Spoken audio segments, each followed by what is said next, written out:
my little spot out here on the prairie.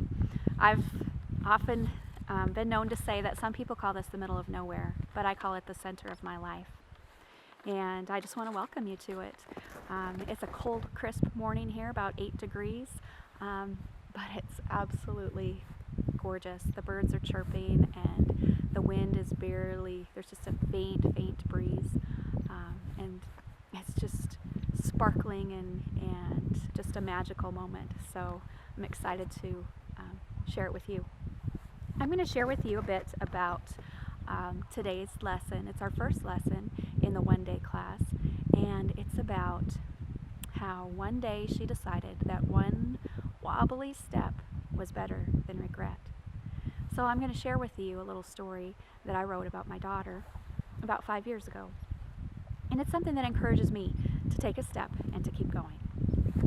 Beginning one small step at a time often includes walking toward one thing and away from another. Even when we know we should and we want to, there is a part that wants to stay and hang on to where we have been. This morning, my 3-year-old daughter, Erin, wanted to visit Grandma, so we decided it would be a step of courage for her. She was quite hesitant to go, but Toby, the beagle, went with her. I gave her a popsicle for the walk, a treat to occupy her mind. She walked along the road, looking back at me every so often, standing on the deck and waving to her. Then she started down the hill. I saw her blonde, top-knot ponytail bobbing along until it almost disappeared. Then she called, "Mom!" and the ponytail completely reappeared. "It's okay," I hollered to her.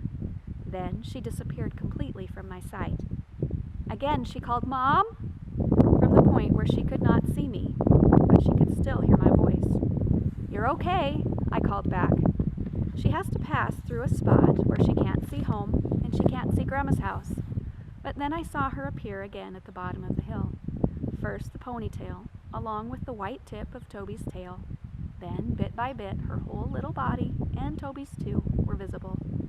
At that point, I could hear Grandma call, "Hi!" Erin started skipping, and I faintly heard her say, "I have popsicles!" Grandma's yellow Labrador Retriever Ruger started barking his greeting. She was at her new destination, starting with one small, wobbly, hesitant step in the way that she wanted to go. Isn't life like that? I know I'm supposed to go a new way.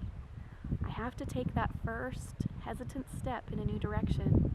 I take a companion for comfort, maybe a little treat for some diversion, but then I cannot see where I left, nor can I see where I'm going. Yet I am on the road, and the road keeps going and showing me steps, each next step that I need to take. I call out to God to know that He's there. I cannot see Him, but I can hear His voice.